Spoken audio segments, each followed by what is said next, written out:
¿qué tal? ¿Cómo les va? Muy buenos días a todos ustedes. Un placer estar acá nuevamente con mi compañera Luciana Doctor Arias. C, ¿cómo anda le va? usted? Muy bien. Excelente. ¿Cómo ha sido la semana? Muy buena, sí, trabajando a Movida, full, movida. produciendo para el programa. Me imagino. Bueno, ¿qué tenemos para hoy? Bueno, vamos a arrancar con el primero de los temas, Guillermo, vinculado justamente con el cáncer de colon, un cáncer absolutamente prevenible, y para eso vamos a estar con el doctor Luis Caro. Estamos también con el doctor Matías González y vamos a hablar acerca de una enfermedad que se habla poco porque es vergonzante a veces para algunas personas, sobre todo mujeres, que es la incontinencia de orina de esfuerzo. Y además, un tema de absoluta actualidad, porque en este momento se está tratando justamente en el Congreso Nacional, en la Cámara de Diputados, una posible ley de cannabis medicinal. Y de eso vamos a estar hablando con el doctor Alejandro Anders. Además, aquí en el estudio, Gabriela Lavalle, que nos va a contar su historia de superación. Ella tiene una enfermedad inflamatoria intestinal y vive con un dispositivo de recolección ileal. Tiene una ostomía. Tiene, digamos, lo que mal se llama, muy mal llamado, una colostomía. Pero no es una colostomía, es una ileostomía. Es intestino delgado abocado hacia el exterior. Nos va a contar cómo es su vida, que es maravillosa. Y además, otro tema que afecta a miles de argentinos y argentinas, la osteoporosis. De eso vamos a estar hablando con la doctora María Larro. Así es. Bueno, tengo una trivia. Ay, a ver, Van a participar trivias. todos, ¿eh? Y en casa también, ¿eh? Empezar a pensar, La respuesta a al jugar, final. a ver qué pasa al final del programa. A ver, vamos a ir leyéndola, Guillermo. Bien, ¿en qué año y dónde se descubre el primer antibiótico? Opciones: en 1918 en Viena, en 1928 en Londres, en 1936 en Lyon, Francia, en 1944 en Malmo o en 1951 en New Jersey.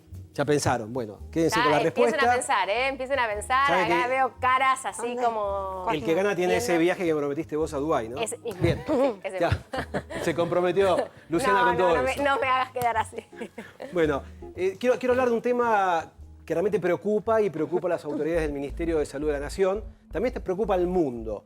Hace unos meses comenzó en Estados Unidos, luego en Reino Unido, hepatitis agudas de origen desconocido en niños y adolescentes, hasta 14, 15 años. ¿Qué se sabe hasta ahora, Guillermo, de esto? Mira, se sabe poco. En realidad, 230 casos, más aproximadamente, 18 trasplantes hepáticos debido a este tipo de hepatitis aguda, severa, por lo tanto requieren trasplante hepático. Los chicos comienzan con un cuadro de gastroenterocolitis, o sea, diarrea, náuseas, vómitos, fiebre. Algo muy común. Algo muy común, un síntoma, un signo que las mamás pueden confundirse, pero comienza a ponerse amarillita la parte blanca del ojo, comienza a tener deposiciones, caca color masilla, la orina sale color bebida cola y por supuesto el chiquito se encuentra en malas condiciones. Va a un hospital, a un sanatorio, le hace un examen de sangre y rápidamente se comprueba que tiene un daño hepático porque las enzimas hepáticas aparecen aumentadas. Ahí está el problema. Aparentemente es producido por un adenovirus, número 41, que generalmente ocasiona trastornos respiratorios y digestivos. No se sabe bien por qué pasa esto y por qué esta reacción tan inusitada.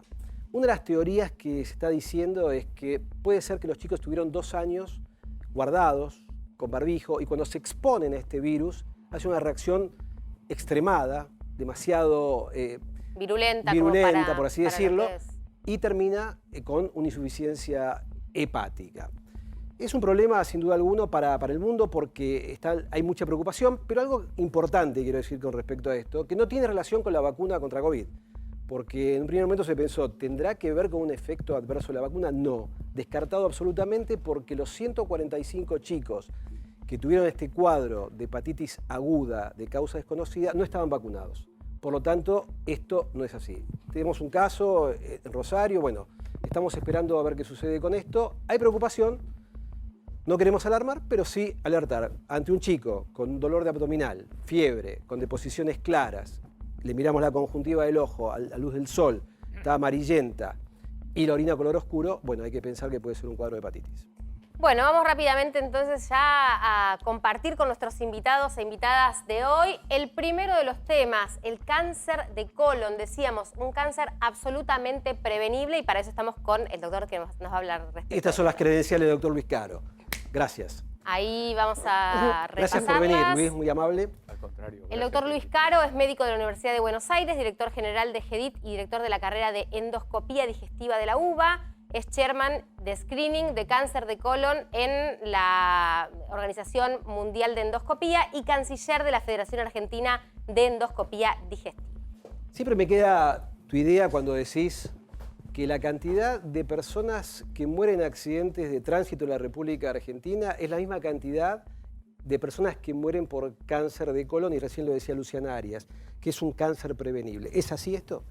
Absolutamente. Y en general uno acude a ese tipo de discursos que son un poco más que pega a la gente y nos pega también al colega, que a veces distraído dice, sí, son muchos, pero no sabemos cuántos. Y son casi, ahora estoy diciendo, casi es un colectivo por día que fallecen.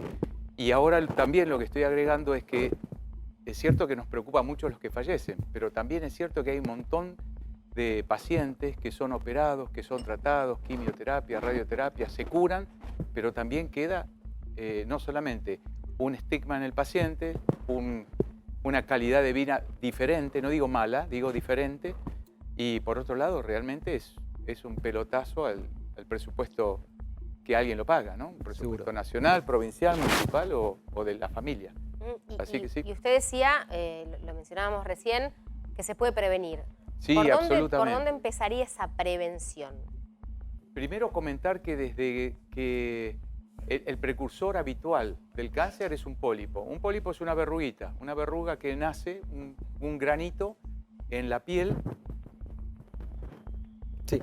Un granito que nace en lugar de la piel, en la mucosa que recubre el colon. Ese polipito, como por ahí el que estamos viendo por ahí, para crecer a cáncer se demora entre 7 a 10 años.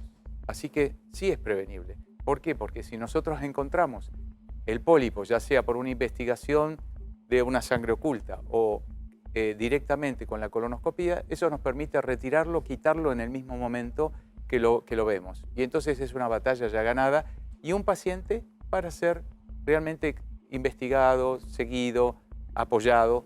Y entonces, por eso es que es prevenible. No es que es un cáncer de esos que a lo mejor nunca se lo encuentra y aparece ya como cáncer. Esto hay que ir a buscarlo porque realmente es totalmente asintomático. ¿Y a quién se le pide la investigación de sangre oculta en materia fecal? Bien, es muy buena, excelente la pregunta para dar pie a todo esto. Hoy por hoy, hasta ahora, en nuestros países, es a partir de los 50 años. ¿Pero por qué sangre oculta en materia fecal? ¿Y cuándo? ¿Y con quién? La sangre oculta es un método con el cual nosotros podemos hacer un tamizaje. ¿Qué significa? Zarandear la población, permítaseme el comentario o el vocablo, es decir, tamizar entre toda la población más de 50 años, poder hacer un testeo de sangre oculta en materia fecal. Los que nos den positivos, se le hace la colonoscopía. Eso es, en lo general, en un plan nacional o un plan piloto gubernamental, nacional, provincial o municipal.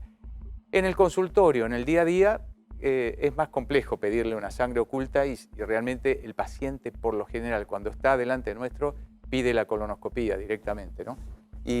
Pero esto es porque sería imposible hacer un tamizaje de colonoscopías a toda la Argentina, Claro. por ejemplo, ¿no? Entonces necesitamos recurrir a elementos que nos permita identificar, bueno, quiénes son los primeros a ser investigados. Y en general, ¿quiénes suelen ser los primeros que necesitan esa investigación? Por ejemplo, ¿mujeres, hombres o en ese sentido es indistinto? No, es indistinto. La verdad que hay una mala interpretación o una mala creencia que es siempre el hombre sobre la mujer. Y en realidad no.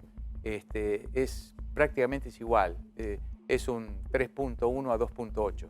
3.1 el varón contra 2.8 la mujer, es decir, que es casi igual, 3 a 3. Y en realidad es después de los 50, como comenté, hasta pasado los 75. Y entonces, pero hoy por hoy no sabemos si es realmente los 50 años cuando se debe comenzar y tampoco sabemos si son los 75 que debemos terminar. Esto era ya de hace mucho tiempo lo traemos y sabemos que cada vez más, desgraciadamente, la aguja del inicio del cáncer se va inclinando a gente más joven. Le iba a preguntar justamente si podría ser antes. Sí, de hecho en Estados Unidos a partir de hace ya 5 meses, 6 meses, a través de una task force donde están todas las sociedades de gastroenterología, de endoscopía, de oncología y de cirugía, se juntaron y hace casi 8 o 9 años que se viene estudiando cuándo conviene hacerse y si se rectifica o ratifica los 50 años. Y la verdad que ellos lo rectificaron y empiezan a los 45. ¿Y por qué digo hasta los 75 o más? Porque la verdad que yo tengo pacientes de 80, claro, 85 años que nadan, que juegan al golf y que tienen una vida plena y que son papás a los 82 años. Exacto. Y en fin, entonces, el por qué limitarlos, bueno, ahí quizá no integren en la población general del estudio, pero sí en el día a día en los consultorios, ¿no? Desazname vos. Venía un paciente al consultorio y tenía quizás en un examen de sangre una anemia. Entonces nosotros pensamos que perdía sangre por algún lugar del tubo digestivo. Entonces le pedíamos sangre oculta en materia fecal. Un método de laboratorio molesto para la gente, sí, para hacerlo, la recolección. ¿Hay algo nuevo en esto? Sí. Primero, terminar con la pregunta que me hizo la niña. Esto es en la población de riesgo habitual, lo de los 50 y 75. Sí. Pero hay... Perfecto. Excepciones. Hay excepciones que se llama de riesgo aumentado, como la invitada que tenemos aquí, que son las enfermedades inflamatorias intestinales. Es una de las causas las cuales hay que empezar antes. O mi papá falleció a los 60 años de cáncer de colon o 55, hay que empezar antes. Es decir, los que tuvieron antes de los 60 se debe comenzar antes. O tengo mi madre tuvo cáncer de ovario, de útero, hubo pólipos en la familia, a lo mejor se trata de un síndrome que se llama de Lynch, porque el señor Lynch, que lamentablemente falleció ya hace un año, investigó y entonces eso es población de riesgo. Son algunas de las poblaciones de riesgo. Quiero decir, y sin alertar y sin dramatizar, ni mucho menos, que por ejemplo la enfermedad celíaca, el enfermo celíaco, que no haga caso al colega médico, al clínico, al gastroenterólogo, al nutricionista, de hacer realmente una dieta estricta en no comer gluten, se le eleva la proporción y la posibilidad de 3 por 3, la posibilidad de tener cáncer de colon o cáncer de esófago incluso, con respecto a la población habitual. Comentado esto, es cierto, lo que decís, Guillermo, es medio engorroso, pero también es costo-beneficio. ¿Trajiste algo y mostrás? Sí, hay a la sangre oculta habitual y común que hacíamos nosotros en los laboratorios. Ahora hay un autotest.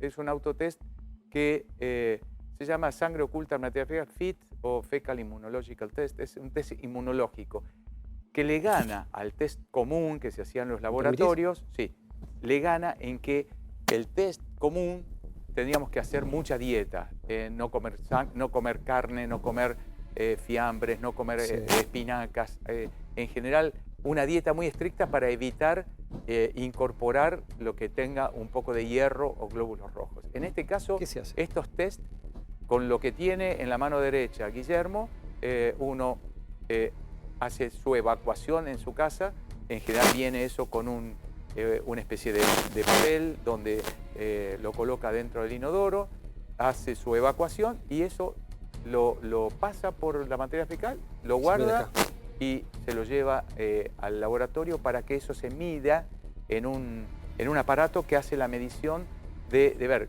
si tiene o no tiene hemoglobina. Lo bueno de esto es que, a diferencia del otro test, es que este tipo de test lo que hace es medir la hemoglobina humana. Ya no importa si comió fiambre, si comió jamón o lo que fuere, y no importa si tiene hemorroides, no va a dar positivo, y no importa si tiene gastritis o úlceras que puedan dar secreción de sangre, porque no lo mide tampoco. Y en caso de que eso dé positivo, tiene indicación de endoscopía. Absolutamente. Bien. Sí. Y tiene realmente una sensibilidad y una especificidad alta, muy alta. ¿Se puede comprar? Todavía no está diversificado, masificado, porque en realidad esto está propuesto y está pautado para los planes pilotos o nacionales, es decir, teóricamente... Grandes poblaciones. Grandes poblaciones. Hoy, por ejemplo, estos son test que están traídos de de la provincia de Misiones, donde se está haciendo un plan piloto, un plan provincial, y se entrega esto a la población. De la población, de los 6.000 test que se dan, generalmente el 10-15% pueden dar positivo, más 10 que 15, y entonces esos 600 pacientes se los combina y se los propone para hacer colonoscopia. Gracias, Luis, te quedas con nosotros. Sí, claro, gracias. Bien. Próximo tema, la incontinencia femenina de las damas, justamente urinaria, ¿no? Vamos a tratar un tema, a abordar un tema que quizás muchas mujeres no quieren comentarlo, pero que Da incomoda vergüenza, mucho da y le pudor. cambia la calidad de vida. Y se piensa que es solamente de las mujeres más grandes, pero en realidad después del parto también puede pasar. Así es. Sí. Estamos acá con el doctor Matías González, que este es su currículum, y vamos a hablar acerca justamente de la incontinencia urinaria femenina de esfuerzo. Su currículum entonces es médico urólogo, jefe de urología funcional del Hospital Italiano de la Ciudad de Buenos Aires, especialista en oncología vesical e incontinencia urinaria, miembro titular de la Sociedad Argentina de Urología, miembro de la Confederación Americana de Urología y miembro de la Sociedad Internacional de Bueno, gracias por haber venido. No, muchas gracias gracias a todos que hayan traído algo. Vos trajiste esta pelvis que me parece súper importante para entender la anatomía de la función vesical. ¿Es muy común la incontinencia de orina en la mujer? La verdad que se dice que más de la mitad de las mujeres van a tener algún episodio de pérdida de orina en algún momento de su vida. Lo que sí, hay muchos factores desencadenantes, como decía Luciana recién. Las mujeres que han tenido partos, las mujeres que han tenido cesáreas, las tosedoras crónicas, el sobrepeso, las pacientes posmenopáusicas, ya que la disminución de los estrógenos altera la calidad de los tejidos vulvares y vaginales. Entonces, todo eso hace que los mecanismos de sostén que debiera tener la uretra se van como aflojando. Y es que ahí que frente a algún esfuerzo o algún episodio de aumento de la presión en la panza, se escapa un chorrito de orina. Lo que es muy importante es diferenciar dos tipos de incontinencia. Porque está la incontinencia esta que decimos, no sé, estoy haciendo ejercicio y se me escapa un chorrito, o toso o estornudo y se me escapa un chorrito. Y la otra es aquella paciente que viene y te dice, doctor, estoy llegando a mi casa, pongo la llave en la cerradura y me agarran ganas de hacer pis. O me voy a lavar las manos, toco el agua fría y me agarran ganas de hacer pis. La que se produce con ese apremio, esa urgencia, justamente se llama incontinencia de orina de urgencia. Pero la más común es lo que vamos a tratar más hoy, que es la incontinencia de orina de esfuerzo, que por todos los problemas antes mencionados, es que los mecanismos de sostén se van perdiendo. ¿Y en qué sentido digamos, funciona eso que nos trajo acá? ¿De qué manera puede explicarnos cómo funciona el cuerpo femenino en este sentido? Bueno, esta es una maqueta donde se ve la vulva y la vagina. La vulva es la parte externa, la vagina es la parte interna. Como podemos ver, la vagina tiene dos orificios, uno por donde se tienen relaciones sexuales a los chicos, y el agujerito de arriba es la uretra, es por donde las mujeres orinan. Cuento esto porque muchísimas mujeres ni sabían que tenían dos agujeritos adentro de la vagina. Entonces, lo que va pasando con el correr del tiempo es que los mecanismos que tienen que sujetar a la uretra se van aflojando y permite que la uretra tenga mayor movilidad cuando aumenta la presión en la panza. Entonces, lo que tenemos que hacer, lamentablemente no hay medicación para tratar esto, lo que tenemos que hacer es o fortalecer los músculos del piso de la pelvis, haciendo los ejercicios. con los ejercicios, y ahí en general hay kinesiólogas que exclusivamente se dedican a piso pelviano. Nosotros trabajamos con un grupo de excelentes kinesiólogos que hacen todo fortalecimiento de piso pelviano, y en caso de que con ese fortalecimiento no sea suficiente o la incontinencia sea moderada a severa, tenemos que pensar en algún tratamiento quirúrgico como para poder resolverlo. Perfecto. ¿Qué estudios se le hacen? ¿O simplemente con el interrogatorio vos ya sabés qué es lo que tiene la persona? Fundamental la anamnesis, fundamental el interrogatorio. Suena feo interrogatorio, Suena pero es... policial. No, bueno, Suena policial, claro, pero claro, la historia tiene que ver clínica, con eso. fundamental la historia clínica. ¿Por qué? Porque si viene una paciente que edad tiene 70 años, ya sabés que es posmenopáusica, partos, 4 partos. ¿Cuándo pierde? Cuando toso, estornudo o hago un esfuerzo. Si está sentada, pierde, no. Si estoy sentado, no pierde. Si está durmiendo, pierde, no. ¿Se lava las manos y tiene urgencia? No. ¿Tiene que correr al baño? No. Ya es típica de esfuerzo.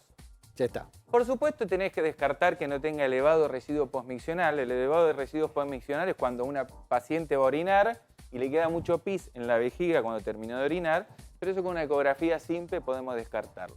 Bien, eso antes tenemos la especialidad la misma, Sí. ¿no? Eso antes era medio dramático porque había que operar a la paciente, era bastante complicado. Cirugías con una tasa de éxito relativa, bastante complicaciones. ¿Cómo ha cambiado ese paradigma?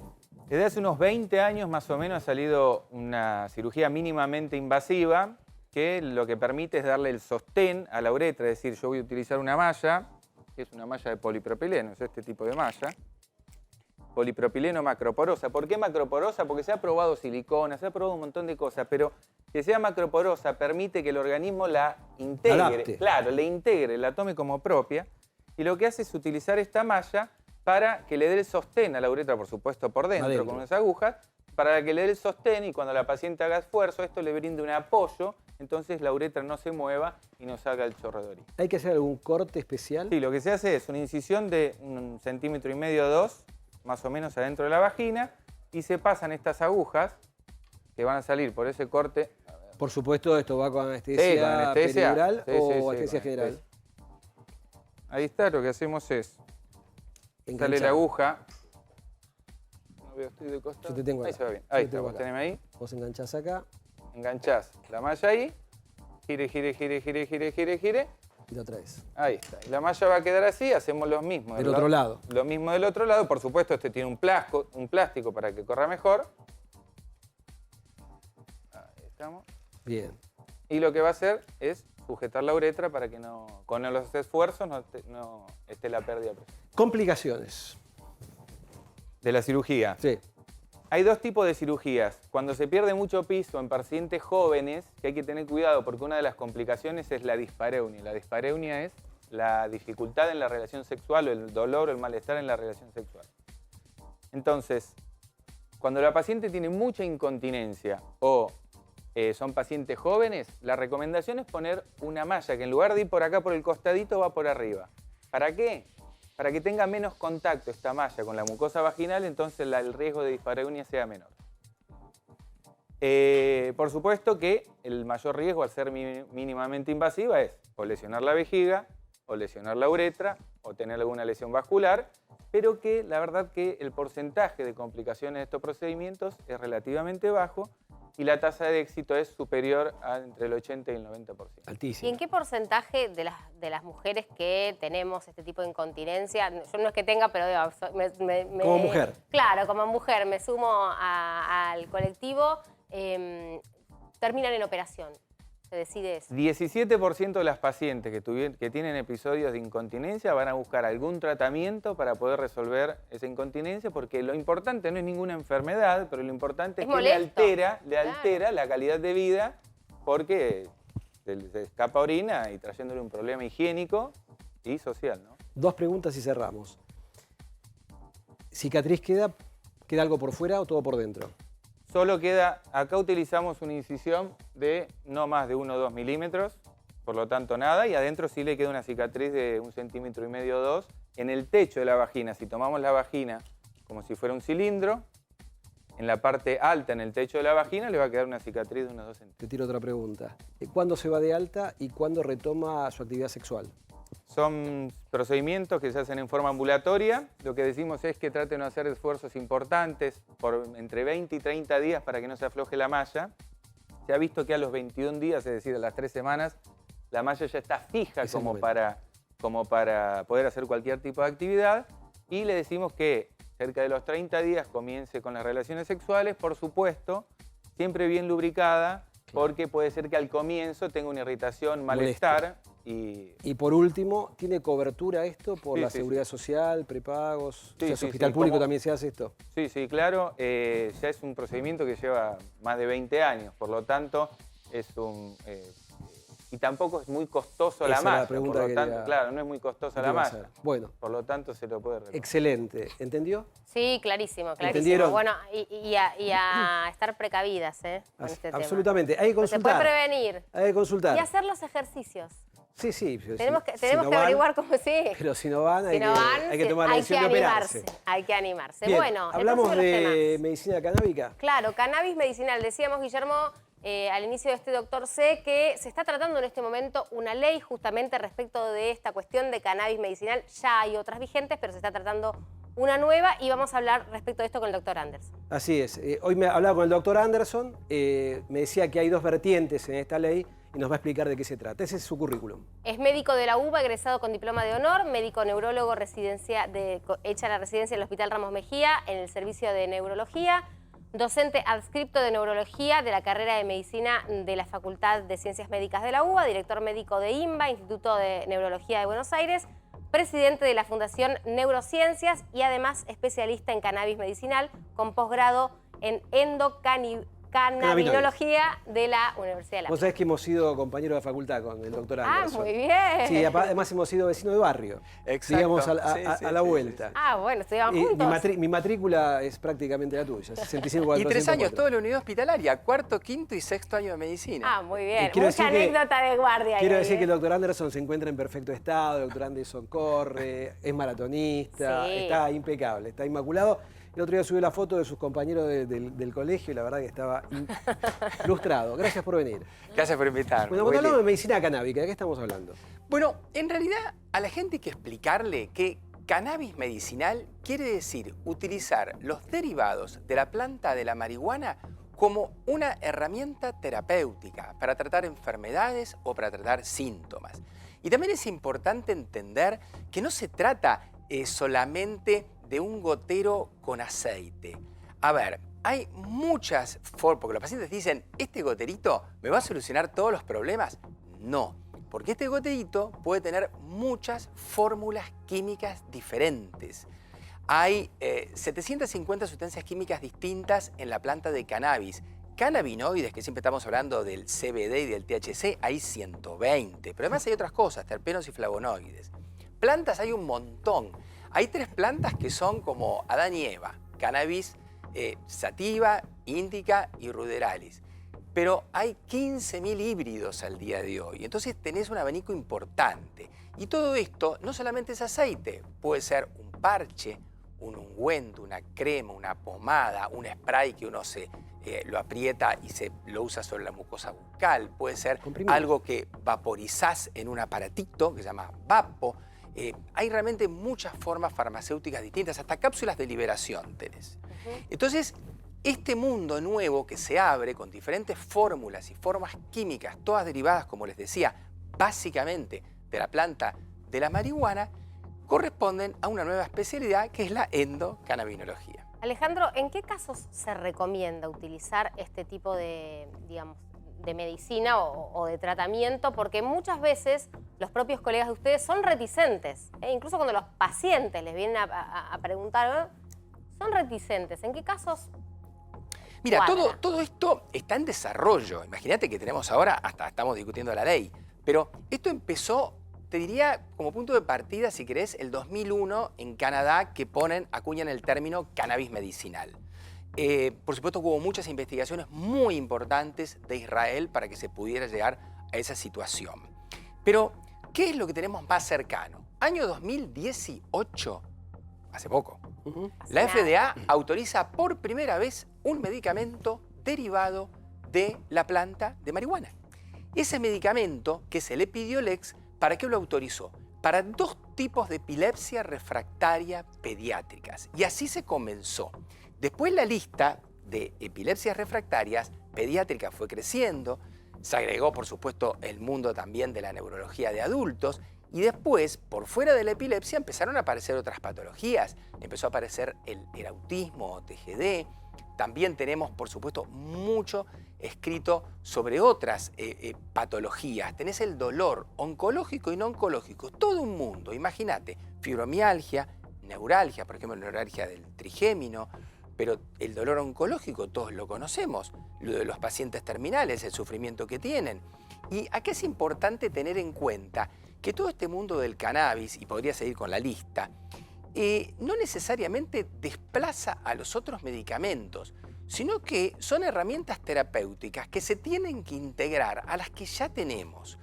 Yo he tratado con pacientes con dolores muy importantes, con dolores, por ejemplo, de cáncer de páncreas, y esos pacientes utilizan opioides pero a veces no les alcanzan. Entonces vos agregás cannabinoides y bajás ese dolor un 30%. Y además tenés la posibilidad de no usar dosis tan altas de opioides que tienen algunos riesgos. Pero así te podría dar ejemplos de movimientos anormales como el Parkinson, de trastornos de sueño, de cuadros psiquiátricos, a veces light, por decirlo así, trastorno de ansiedad generalizada, problemas para conciliar el sueño. Pero también tenemos la esquizofrenia y protocolos Alejandro, fase 2 para esto. Me parece interesante lo que decís. Ahora te pregunto, evidencia científica, ¿en qué patologías hay? Bueno, por lo pronto, si uno en el PubMed escribe cannabis medicinal, aparecen 25.000 trabajos científicos que respaldan todo lo que uno va contando y diciendo. Es un abanico, Guillermo, donde tenés de un lado algunas patologías con muy buena evidencia, Epilepsia, ya avaladas, vos, por ejemplo. epilepsia, la espasticidad de la esclerosis múltiple, dolor, autismo, todo eso está de ese lado. Después vas corriéndote y llegás a cuadros que tienen menos evidencia, pero sí hay trabajos publicados. Algunos trabajos científicos importantes están hechos en protocolos con gran número de pacientes, y del otro lado tenés todavía lo experimental, hecho en murinos, o sea, ratitas o ratoncitos o cultivos, bueno, pero recorriendo todo este panel tenemos 25.000 trabajos científicos. Cuando hicimos la primera Expo Cannabis en el 2019 había 10.000. Cuando la hicimos a fin del 21 ya había 25.000. Alejandro, ¿qué hace un paciente o una paciente que quiere a lo mejor probar porque está en una situación de dolor, la que fuera físico, y no sabe por dónde empezar? Digo porque muchas veces lo que sucede es que te lo terminan recomendando así medio del boca a boca, alguien te dice yo conozco una persona que vende y que te puede ayudar, y a veces ese frasquito que vos mencionás no sabemos qué tiene adentro los pacientes. Claro. Hay muchas fuentes al día de hoy para el cannabis medicinal. Por decirlo, para clasificarlo, tenés fuentes más industriales o de laboratorio, extranjeras o nacionales. Pero tenemos mucho de cannabis artesanal. Todo puede ser bueno, pero siempre es importante conocer la fórmula y que esto esté fabricado con ciertas normas de cuidado. En Argentina tenemos para poder acceder a un cannabis artesanal el ReproCan. ¿Qué es el ReproCan? Es un listado de usuarios y usuarias de cannabis medicinal artesanal, donde el paciente se autocultiva o puede tener un cultivador solidario o puede tener una ONG que le cultiva. Esto es muy importante y muy interesante por la gran variedad de fórmulas a las que se puede acceder. Las fórmulas, ¿cómo las podés saber? El que lo fabrica o quien va a consumirlo puede ir con su frasquito, por ejemplo, a Exactas de La Plata, a Farmacia y Bioquímica de Rosario, a Toxicología de Farmacia y Bioquímica, hay otros lugares también. Lo analizan, uno lleva el frasquito, te saca una cantidad de gotas y después te manda el análisis. Pero esto lo hacen desde el 2019 seguro, porque lo estamos haciendo desde ese entonces. Entonces vos sabés de qué se trata el producto y si es apto para ese paciente. Porque si yo tengo un paciente que tiene un cuadro de epilepsia, trato de darle un cannabis con mucho CBD y con una mínima cantidad de THC. En general uno se maneja así. Pero si yo tengo un paciente con dolor, el THC empieza a jugar un papel muy importante, papel que también juega en una relación 1 a 1 si tenemos una espasticidad de esclerosis múltiple. Si pensáramos en una escala de 1 a 10 en el desarrollo de cannabis, ¿dónde estaríamos ahora? La verdad que es difícil decirte. A ver, yo te puedo decir a dónde vamos. Vos pensás que estamos hablando todo el tiempo de THC y CBD. Pero yo no te agregué un detalle, porque todo siempre se va complicando cuando uno lo profundiza. Lo que se saca de la planta es THC y CBD en forma ácida. Esa forma ácida, nosotros le sacamos el pedacito ácido y entonces utilizamos el THC y el CBD que decimos. Pero las formas ácidas ahora se ve que también tienen utilidad. Por otro lado, empiezan a jugar otros cannabinoides, por ejemplo, tetrahidrocannabivarina, por decir uno, útil para bajar la glucemia y la diabetes. Después, cannabinocreme, cannabigerol, productos útiles para tratar micosis o infecciones bacterianas, productos útiles para tratar problemas urinarios. Entonces van a empezar a jugar otros cannabinoides y por eso digo que es una especialidad nueva que se te va a abrir y no sabes dónde va a terminar. Excelente. Y además, ¿por qué no hacemos quizás en un futuro como hicimos con la insulina y también usamos las formas humanas? Porque ustedes saben que nosotros en nuestro cerebro y en nuestro cuerpo también tenemos cannabis. Se llaman endocannabinoides. Claro, los endocannabinoides son los que le dan el nombre a la especialidad, Bien. endocannabinología. Gracias, Andy, muy amable. Bueno, próximo de los Interesante. temas. Wow. La osteoporosis. La osteoporosis, un tema solamente de mujeres, también los hombres tenemos problemas de osteoporosis. ¿A qué edad uno debería empezar a hacerse los controles? Todo esto nos va a contar la doctora Larroudé, ¿te parece? Claro, vamos Porque a es un primero currículum. conocer su CV. La doctora Silvia Larroudé es médica especialista en reumatología y osteología, es densitometrista clínica por la Sociedad Internacional Clínica de Densitometría, presidenta de la Sociedad Argentina de Osteoporosis, tiene formación reumatológica en el ex hospital francés y además es jefa del departamento de densitometría del Centro Ross. Bueno, gracias por haber venido, un placer. Te conozco de la actividad médica y te derivo a algunos pacientes. La pregunta es, ¿a partir de cuándo una persona debe controlar el estado de sus huesos? Bueno, en realidad la osteoporosis uno indica el estudio densitométrico a partir de los 65 años sin factores de riesgo en la mujer y a partir de los 70 en el hombre sin factores de riesgo. Pero aquellos pacientes que presentan factores de riesgo, como por ejemplo tabaquismo, alcoholismo, enfermedades inflamatorias, hoy hablamos de enfermedades inflamatorias intestinales, todo lo que genere inflamación va a generar un aumento de la actividad de las células que están comprometidas en el desarrollo de la osteoporosis, que es una unidad formada por osteoclasto y osteoblasto. La inflamación va a activar esa célula, que es el osteoclasto, que consume hueso. Entonces, en aquellos pacientes que tienen una menopausia precoz, que tienen una enfermedad reumática como una artritis reumatoidea, que tienen un cáncer de mama, o un cáncer de próstata y utilizan drogas que puedan consumir hueso, que tienen anticonvulsivantes y van a actuar en un lugar donde también va a generar una disminución de la vitamina D.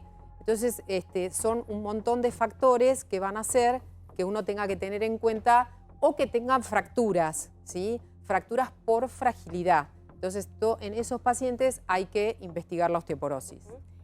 Usted mencionaba que las mujeres tenemos que chequearnos antes. ¿Tenemos más predisposición? En general, las mujeres tienen más predisposición porque cuando viene la menopausia uno tiene menos cantidad de estrógenos y al haber menos estrógenos se activa esta célula que yo les mencionaba, que es el osteoclasto, y ahí aumenta la producción de la osteoporosis. Algo muy importante, porque a veces uno hace mención a la osteoporosis posterior a la menopausia, y a mí me gustó una frase que leí, que en realidad la osteoporosis empieza en la niñez. ¿Por qué? Porque nosotros adquirimos nuestro capital óseo cuando adquirimos el pico de masa ósea, ¿sí? Entonces, los niños tienen que tener una buena alimentación y tienen que tener una buena masa muscular, porque no es solo el hueso, sino que es el músculo, que trabajan en conjunto. Músculo y hueso están unidos completamente y esa unión genera toda una activación para que tengamos un hueso adecuado. Adquirimos nuestro pico de masa ósea, nuestro capital óseo, hasta los 25-30 años.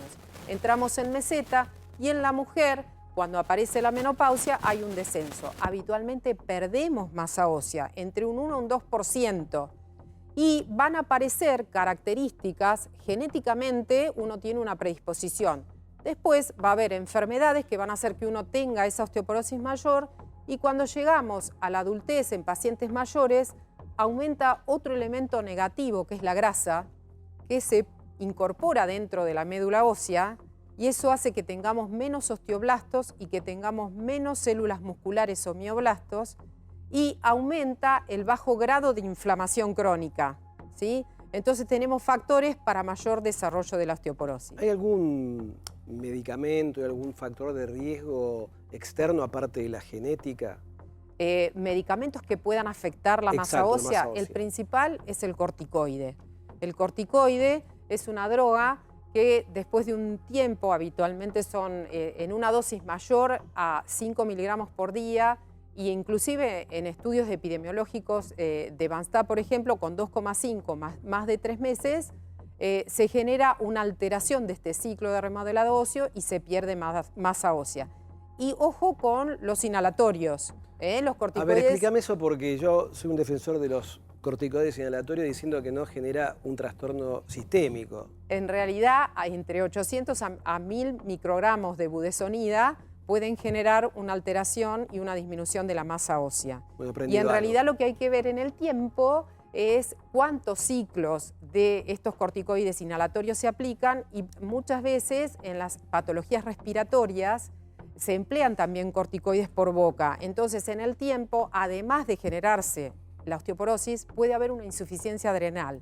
Entonces, se complica un poco el cuadro. Por eso es que hay drogas como el corticoide, hay que usarla en el menor tiempo posible. Nosotros en reumatología lo usamos, pero después utilizamos drogas de segunda línea que son ahorradoras de glucocorticoides y que tratan específicamente la enfermedad. Perdóname, Luciana. Y una persona que estuvo con corticoides, un tratamiento en un plazo determinado y perdió masa ósea, ¿la puede recuperar esa masa ósea? En general, el corticoide, cuando uno lo suspende, al año aproximadamente vuelve un poquito menos de lo que tenía, pero sí lo recupera.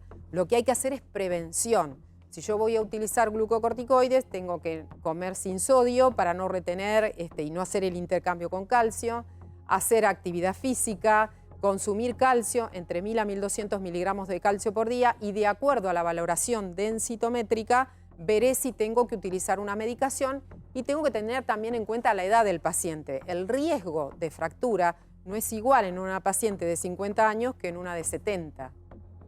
Doctora, respecto de lo que podemos notar nosotros, ¿no? Que no somos médicos, ¿cuáles son los primeros síntomas que nos tienen que alertar que tenemos que visitar a un médico? La osteoporosis es una enfermedad silenciosa, salvo que vos tengas una fractura de cadera que vas a estar internada y te van a operar, o que tengas una fractura de muñeca, y entonces en ese caso es importante estudiarlo.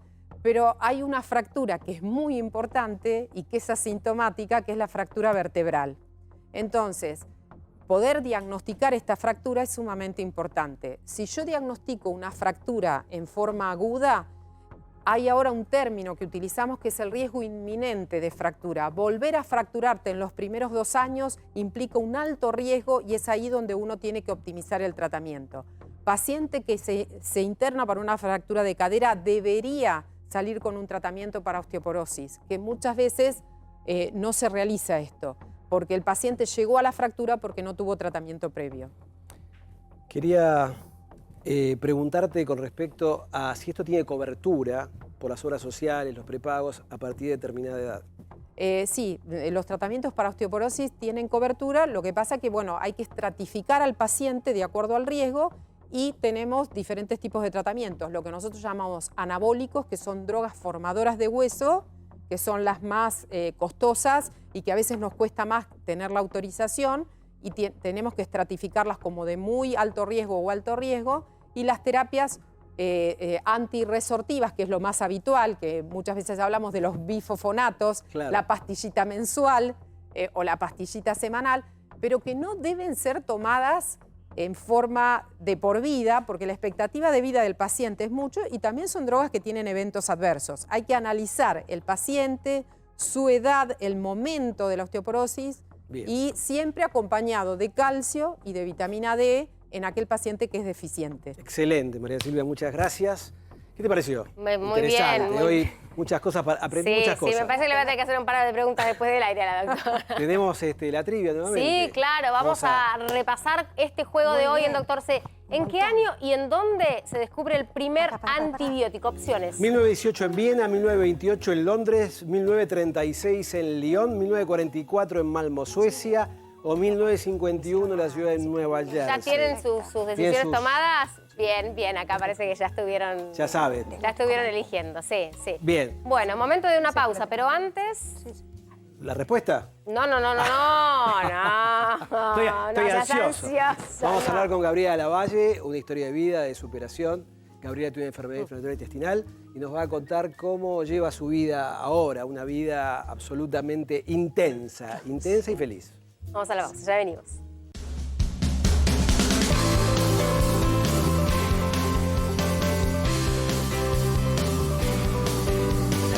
Andar, obra social de viajantes vendedores de la República Argentina. Planes de salud para empleados en relación de dependencia, monotributistas y particulares. Solicita un asesor comercial al 0810-345-0184. Gravitón, multivitamínico y multimineral. Aporta energía para sentirte con vitalidad. Fortalece tus defensas. Previene el daño celular por su acción antioxidante. Nutre tu organismo con vitaminas y minerales esenciales. Conseguilo en farmacias de todo el país. ¿Te imaginas si ante un inconveniente pudieras conectar con un médico desde cualquier lugar? Así es Hola Doctor, el servicio de videoconsultas médicas de OSPAT. Desde tu casa, cuando estás de vacaciones o desde donde sea, las 24 horas llevas un médico con vos. Ágil y simple.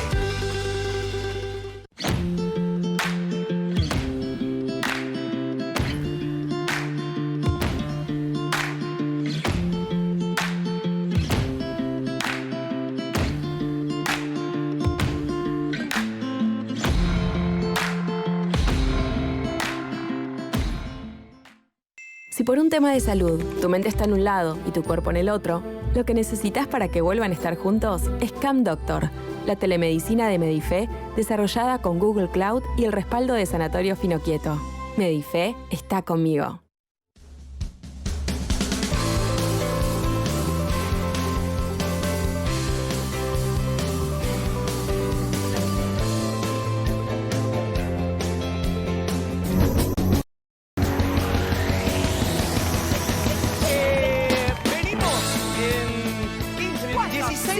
En 16 minutos, ¿por qué la gente se tiene que tomar un recreo? Ay, ¿por qué no te lo vas a tomar con nosotros? Porque tenemos hoy un super domingo. Hoy recorremos la provincia de Buenos Aires como siempre, Claudia y Peto en Roque Pérez, y Delphi nos muestra lo más hermoso de Adolfo Alsina. Perfecto.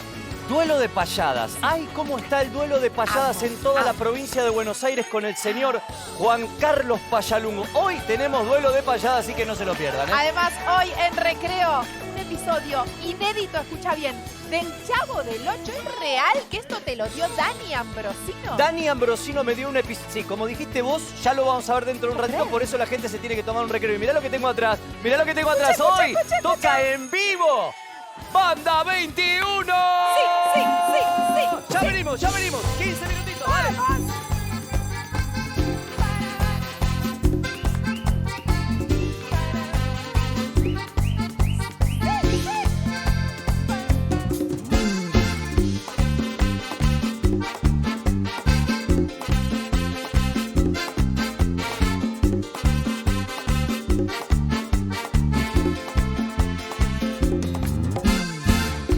Ella es la ama y con ella llegan para reírse de todo Diego Ramos, Dan Brayman, Noralí Gago, Señorita Bimbo y Chino D'Angelo.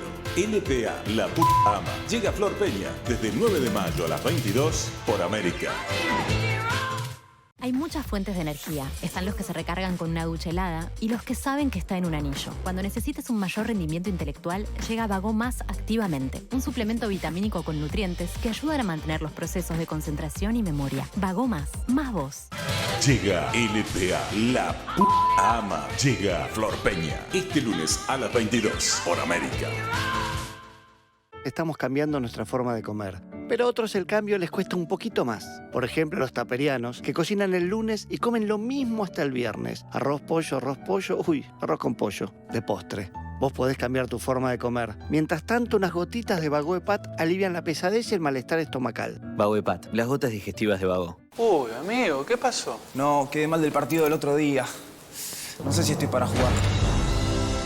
Eso te pasa por no prepararte usando Bengué desinflamante. Ponételo y vas a ver. Bengué desinflamante alivia el dolor y la inflamación localizada en todo tipo de lesiones. Son años de potrero. Bengué desinflamante, imparable contra el dolor. Aprendí que sentir el intestino sensible ya no es un problema. Tomé QG5 unos días y encontré el alivio que necesitaba. Si sentís inflamación, cólicos, dolor, espasmos, gases, QG5 es el primer medicamento con guayaba de origen natural para cuando tu intestino está sensible. Aprendí a cuidar con QG5 a mi intestino sensible. Imposible saber lo que se viene. Imposible aburrirse con Recreo. ¡El domingo! Domingo, 13 horas, Recreo. Por América. No, otra vez. Recreo. Este domingo a las 13 por América. Hay noches en las que no puedo dormir del dolor en las piernas. ¿Ves esto? Lo que te causa ese dolor son las válvulas de tus piernas que no están funcionando bien. Yo te recomiendo que uses Goicoechea Flevo. Es un medicamento en crema con toxerutina que actúa en forma tópica sobre tu piel para que sientas alivio inmediato y logres resultados visibles. Nueva Goicoechea Flevo. De Goicoechea, desde hace décadas, el especialista en piernas. Me duele el cuello, no puedo moverme. ¿Tenés dolor muscular? Tafirol. Me duele mucho la cintura. ¿Dolor de espalda? Tafirol. Me duele muchísimo la cabeza. Si te duele la cabeza, tomate un Tafirol. No doy más del dolor de garganta. ¿Dolor de garganta? Tafirol. Todos los especialistas lo saben. Tafirol es fuerte con los dolores y suave con tu estómago. Por eso es el analgésico número 1 de la Argentina. Solo Tafirol es Tafirol. Mensaje avalado por la Sociedad Argentina de Medicina. Con Lomecan Óvulo un día estás a esto de aliviar una infección vaginal. De la noche a la mañana, el óvulo actúa directamente en el origen del problema, aliviando los síntomas como ardor, inflamación, picazón y hasta el cambio en el flujo. Lomecan es tan efectivo que de la noche a la mañana te levantás como nueva, totalmente aliviada para seguir con tu vida. Con Lomecan Óvulo un día, la infección vaginal desaparece de la noche a la mañana. Tu piel es linda, refleja tu esfuerzo, tus decisiones, tus logros. Pero a las pieles lindas también le salen arruguitas. Teatrical Antiarrugas, La Roja, la cuida para que luzca más joven con células madre de la flor Butleja davidi. Actúa disminuyendo la longitud y profundidad de las arrugas en 2 semanas. Encontrala a un precio accesible. Teatrical, vida que genera vida en tu piel. Divertida. Distinta. Descontracturada. Así es la noche de Emparejados. Este domingo a las 22 por América. Juan, ¿qué es eso que tenés en la espalda? Un poco de dolor. Ahora me tomo un Anaflexilis. Gracias a su fórmula con diclofenac, contiene en cada cápsula un gran poder analgésico para aliviar rápidamente los dolores de todos los días. Ahora en nuevas presentaciones, a un precio más conveniente. Solo un limpiador con pH balanceado como Blem es lo suficientemente delicado para cuidar lo que más querés. Y también lo que buscás.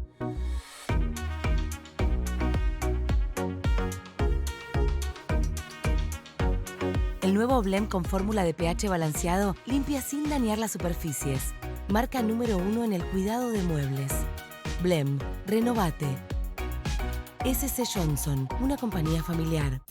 Llegaron las recetas que nunca fallan para resolver las comidas de todos los días sin complicarte la vida.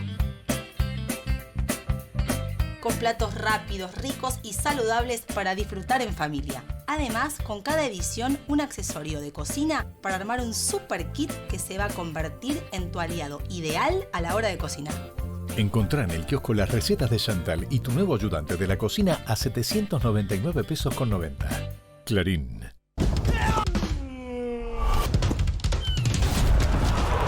No importa dónde juegues, para el dolor existe Ultra Bengué.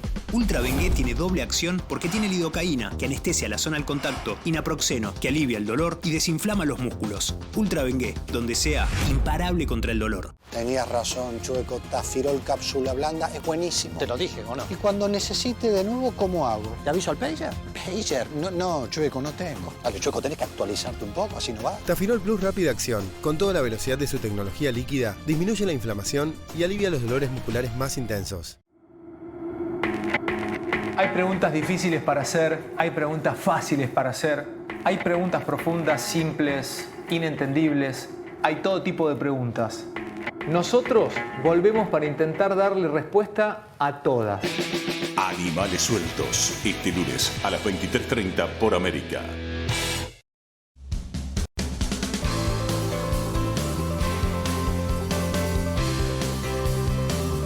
Bueno, ahora sí. Llegó el a ver qué nos momento. dicen los doctores. A ver qué piensan, y Gabriela, a ver qué piensan. Empezamos por Luis Caro. Bueno, me viene genial porque hubo una omisión. Yo soy también jefe de gastro y endoscopía del Instituto Alexander Fleming. Ah, mira vos. Entonces me vino bárbaro para poder subsanarlo y bueno, obviamente en 1928 en Londres. Bien. Ahora te haces una pregunta, yo te voy a matar. Vamos por la 2. Por la 2, también. 1928. 1928, Alexander Londres. Fleming, Londres. Seguimos con la dos. Penicilina. Bueno, Sí. Bien. ¿qué vas a decir? Yo diría lo mismo. ¿Dónde nació Fleming? ¿Dónde nació Fleming? Fleming, Vamos con la otra. me parece, creo que nació en Viena. En Escocia. En Escocia, perdón. Mira, Sí, mira. Sí, hay una historia. Una historia con Fleming. historia. Vamos a la segunda placa, por favor. Es interesante la historia de Fleming porque fue un descubrimiento estos que suceden de casualidad, ¿no? Bueno, ya tenemos la solución. Y ahora vamos con la tercera placa, que vamos a contar la pequeña historia de cómo se descubrió. Cuenta la historia que el médico británico Alexander Fleming descubrió la penicilina por casualidad en 1928, cuando trabajaba en el hospital St. Mary's de Londres, con cultivos de bacteria, y al irse de vacaciones, sus muestras se cubrieron con un hongo de la cepa Penicillium notatum, que destruyeron las bacterias. Y a partir de ahí, Alexander Fleming cambió la historia de la humanidad porque esto sirvió para la Segunda Guerra Mundial, evitó muchas muertes, y al día de hoy la penicilina se sigue usando y es un excelente antibiótico. Bueno, ahora sí, nuestra historia de superación de Dr. C de cada domingo, la historia de Gabriela, que ya está con su libro, en el cual menciona justamente todo este recorrido que viene haciendo desde hace 13 años, Gabriela. 13 años y un poquito más, porque a los 18 me diagnosticaron la CU, la colitis ulcerosa, así que un montón. Porque las enfermedades intestinales inflamatorias son ¿cuántas? Dos. Mira, son dos. Principalmente. Sí, colitis ulcerosa y Crohn. y enfermedad de Crohn. Vos Claro. tenías colitis ulcerosa. Colitis ulcerosa. Bien. ¿Y cómo fue tu vida? ¿Cómo? ¿Cómo fue tu vida en ese momento?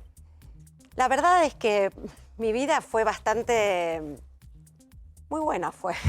No puedo decir otra cosa. Fue muy buena porque no porque fuera una enfermedad fácil, sino que me las arreglé bastante bien, actitudinalmente. Siempre hice muchísimas cosas, siempre me gustó mucho, siempre tuve mucha... energía, sí, y apego a la vida y a las cosas de la vida. Entonces, nada, básicamente debo decir que he trabajado muchísimo mi carácter, mi temperamento y me he cuidado un montón. Pero También. ¿cómo eran los síntomas que tenías vos? ¿Qué te pasaba? Y eran síntomas que en un comienzo eran muy random, ¿no? Eran muy aleatorios, porque todo empezó con una hepatitis, no A, no C, no C, no B, no, una hepatitis rarísima. Y luego venían sintomatologías como que bajaba de peso, pero no se sabía bien por qué, como que tenía rash cutáneos así tremendos, como tenía eritemas nodosos, que son como son unas bolas que se te ponen o sea, a mí se me ponían en el empeine, febrículas, bueno, y todo lo que tiene que ver con que yo no me daba cuenta básicamente de que también tenía sangrado, porque verdaderamente a esa edad no. ¿Tenías qué edad ahí? Y ahí tenía 18. ¿Y cómo ves esto, Luis? ¿Una presentación típica de esto? Sí, absolutamente. ¿No? Diarreas, mocorreas. Claro. En materia fecal. Y mi única pregunta es, ¿por qué una colectomía? Bueno, la colectomía fue porque, bueno... Explicamos que la colectomía es sacar todo el colon. Sacar todo el Destino colon. grueso. Exacto. Porque a partir en el 2008, en mis controles anuales, porque desde que me enfermé tengo controles anuales, se vio una lesión con células mutando severamente, ¿no? En 1,5 centímetros. Se quiso ¿no? ir trabajando eso, pero evidentemente no se pudo. Intentamos durante un año, cada 3 meses, ver, no se pudo. Entonces empezamos con una hemicolectomía, ¿no? Y tampoco. Así que terminamos con una colectomía. En el 2018 fue la colectomía total. Perdóname, ¿y esa lesión dónde estaba? Estaba en el ángulo hepático. El intestino grueso. Sí, la pregunta era porque en realidad desde hace bastante tiempo lo que se hace es otro tipo de cirugía conservadora, que es una ilio-recto-anastomosis. Y se controla el recto puntualmente. Sí, sí. Por eso que a lo mejor creí que esa lesión estaba en el recto y bueno, optaron por hacer... No, se hizo primero algo conservador, pero lo que pasa es que la anastomosis no funcionó. Ah, ok. Y seguías con muchos problemas. Sí, exactamente. Pero, bueno, tuve situación de riesgo de muerte clarísima. Actualmente vos Clarísima. tenés una ileostomía. Ostomía quiero decir que es Tengo todo una ileostomía. órgano hueco abocado al Exacto. exterior. Traqueostomía, ileostomía, Exacto. vesicostomía. Exacto. Bueno, el intestino delgado que tiene una boquita y ahí Exacto. vemos las fotos tuyas que tenés una bolsita, la clásica bolsita de colostomía. Vos decís, la bolsa o la enfermedad yo ya elegí. Y sí, básicamente, a ver, esto fue parte de una campaña que hice en el 2018. Básicamente, yo elegí, en realidad me eligió, pero quiero decir que elegí porque hay mucha gente que no quiere ni hacerse los estudios, ni hacerse cargo, y prefiere, digamos, Silencio. el silencio, el laissez-passer, ¿no? Dejamos pasar, ¿no? Y la negación tiene un poder muy grande. Eso nunca fue mi caso. Siempre me hice cargo de mi salud, que es una de las cosas que creo que en este libro que escribí es una de las cosas que más... Mostrame el libro. Eso, La belleza de las heridas, Perdón, ahí está, ahí toma la pantalla. Sí. ¿no? Que estuvo en la Feria del Libro. Sí. Este libro es, de alguna forma, está atravesado por mi biografía, pero justamente para contar y para charlar de las cosas que no queremos ver, porque nosotros tenemos heridas visibles, como puede llegar a ser, ¿no? En mi caso, ¿no? Lo que quedó de las cirugías y lo que es el dispositivo y con su ileostomía, pero hay muchísimas más heridas invisibles, que son las que muchísimas veces, por no decir la mayoría, provocan y terminan provocando las heridas visibles. Claro. ¿No? Porque cuerpo y mente es una sola cosa, ¿no? Hoy por hoy no podemos estar separando el cuerpo por un lado, la mente por el otro lado, las emociones por otro. Somos una sola cosa. Entonces creo que más allá de la prevención y del diagnóstico temprano, ¿no? También existe una gestión digamos, de la propia salud, de las propias emociones, que creo que eso es además, es algo que viene absolutamente previo también a los diagnósticos tempranos, a los chequeos médicos. ¿De qué manera te ayuda, perdón, de qué manera te Sí. te ayudó y te sigue ayudando el canto? El canto y el arte en sí para mí fueron claves, porque a ver, todo lo que tiene que ver con el arte, lo que tiene que ver con algo en donde tenés que estar presente, absolutamente presente.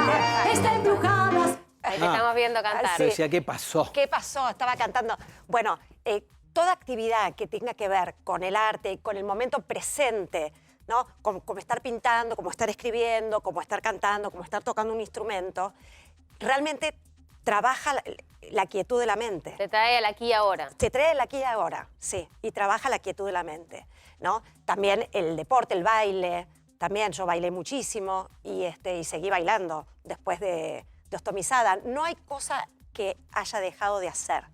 Esto creo que es importantísimo, es muy importante.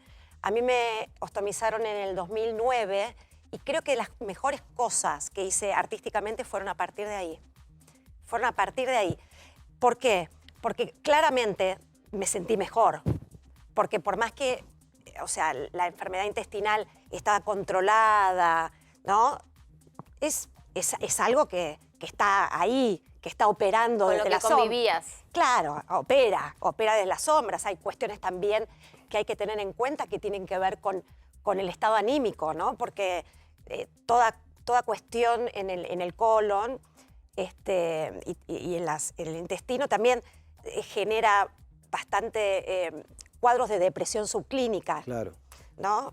¿Actualmente vos recibís medicación o no tomás nada? ¿Tienes una dieta No, controlada? o sea, la verdad es que no tomo nada, salvo ácido uso desoxicólico, que es por el hígado, porque vino asociada Bien. a la colangitis.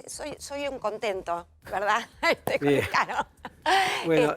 Pero verdaderamente no tomo nada, hago muchísimas cosas, hago Bien. yoga, escribo, y este libro fundamentalmente tiene que ver con las herramientas que todos tenemos y que todos es interesante Gracias. que podamos sacar a la luz una vez que la cosa es y que la cosa sucede. Bien. ¿No? Cuando la cosa sucede es inevitable a veces que esté, pero el tema es el cómo.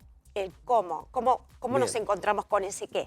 Gracias, Gracias, gracias Gaby, un placer. Mil gracias. Gracias Luis, gracias Matías, gracias Alejandro, gracias María Silvia, gracias Gaby. Muchas gracias a vos. Muchas gracias a vos, Guillermo. Y Nos gracias a vemos. ustedes en casa. Nos vemos el próximo domingo a las 12. Que coman rico Que la hoy, pasen domingo. lindo. Unas Adiós. pastas, Chao. qué rico, ahora comer. Sí. Tengo un hambre. Gracias, gracias.